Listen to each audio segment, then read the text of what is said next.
আবিৰৰ উৎসৱত ৰঙীন ৰাজ্য মাজুলীত বোকাহলিত লুতুৰি পুতুৰি সকলো হলিগীতেৰে মুখৰিত গুৰুজনাৰ জন্মস্থান বটদ্ৰৱা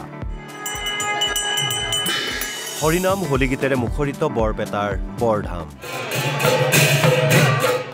আবিৰৰ উৎসৱ হোলী উপলক্ষে সত্ৰভূমি মাজুলীত বৰ্ণিল পৰিৱেশ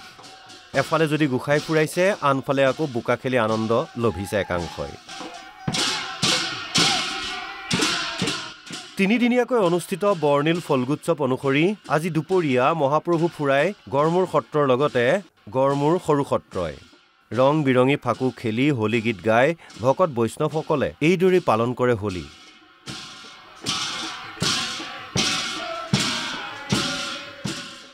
তাৰ সমান্তৰালকৈ দেখা গ'ল পৰম্পৰাগত বোকা হোলী বোকাত লুতুৰি পুতুৰি হ'ল শিশুৰ পৰা যুৱকলৈ মাজুলী ঐতিহ্যমণ্ডিত গড়মূৰ সৰু সত্ৰৰ এই ফাগুৱা উৎসৱতে আমি তিনিদিনীয়া কাৰ্যসূচীৰে উদযাপন কৰোঁ প্ৰথম দিনা মেঘদা দ্বিতীয় দিনা মহাপূজা আৰু তৃতীয় দিনা আজি আমি বোকা খেল খেলিছোঁ সমূহ যুৱক যুৱতী সকলো গোট খাই আমি বোকা খেল খেলিছোঁ আৰু ঠিক এঘণ্টা ডেৰ ঘণ্টাৰ পাছতে ঠিক 1 মান বজাৰ পৰা আমি আমাৰ গোপাল মহাপ্ৰভুক আমি লগত লৈ আমি গড়মূৰ চৌপাশে পৰিভ্ৰমণ কৰাম আৰু সকলোৱে গোপালক সেৱা কৰিব সকলোৱে ধূপ ধূনা চাকি বন্তিৰে গোপালক পূজা অৰ্চনা কৰিব ইফালে এয়া নগাঁৱৰ পৰিৱেশ নগাঁৱতো হোলীৰ আনন্দত বিলীন হ'ল সকলো ইফালে গুৰুজনাই দেখুৱাই যোৱা মহান ঐতিহ্য সৰুগত কৰি পৰম্পৰাগত ধৰ্মীয় তথা সাংস্কৃতিক ৰীতি নীতিক মূল ভেটি হিচাপে লৈ প্ৰতি বছৰৰ দৰে এইবাৰো বটদ্ৰৱাত মহা আড়ম্বৰপূৰ্ণভাৱে আয়োজন কৰা হৈছে দৌল যাত্ৰা মহোৎসৱ 13 মাৰ্চৰ পৰা 5 দিনীয়া বৰ্ণাঢ্য কাৰ্যসূচীৰে আড়ম্বৰপূৰ্ণভাৱে চলিছে এই দৌল যাত্ৰা মহোৎসৱ আজি তৃতীয় দিন ভকত বৈষ্ণৱে সিংহাসনত বহুৱাই বংশীগোপাল গোসাঁইক কান্ধত লৈ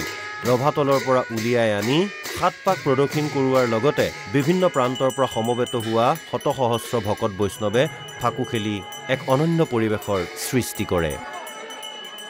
গুৰুজনাৰ দিনৰে পৰাই যি ফাকু উৎসৱ বলগত চলি আহিছে আৰু গুৰুজনাই প্ৰথমে ইয়াতে প্ৰথম ফাকু উৎসৱ পালন কৰিছিলে আৰু সেই মৰ্মে যোৱা পৰহি গন্ধৰ দিনাখন মূল কীৰ্তন ঘৰৰ পৰা গোসাঁইক বাহিৰলৈ উলিয়াই অনা হৈছে আজি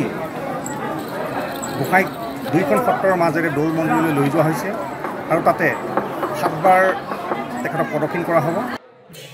ইফালে হোলীগীত হৰিনামেৰে মুখৰিত হৈ পৰিল বৰপেটা বৰধাম আজি ভৰদেউল বৰপেটা সত্ৰলৈ খুট বৈছে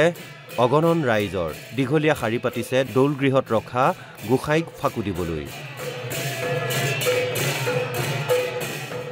সমান্তৰালকৈ যোগমোহন গৃহত চলিছে গায়ন বায়নৰ যথাৰীতি কৰ্ম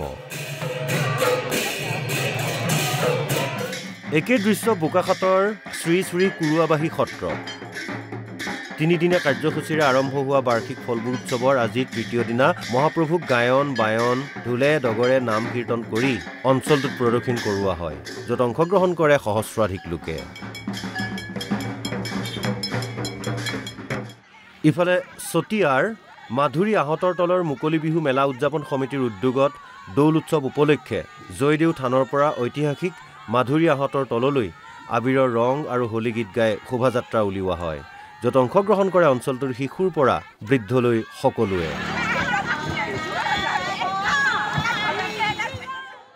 চিপাঝাৰতো একেই পৰিৱেশ চিপাঝাৰৰ ঝাৰগাঁৱৰ শ্ৰীমন্ত শংকৰদেৱ নামঘৰ আৰু বৃহত্তৰ ৰাইজৰ সহযোগত দুদিনীয়াকৈ ফাকুৱা উৎসৱ আৰু ভাগৱত পাঠ আয়োজন কৰা হয়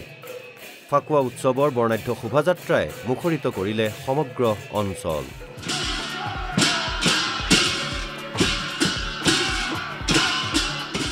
ব্যুৰো ৰিপৰ্ট NB নিউজ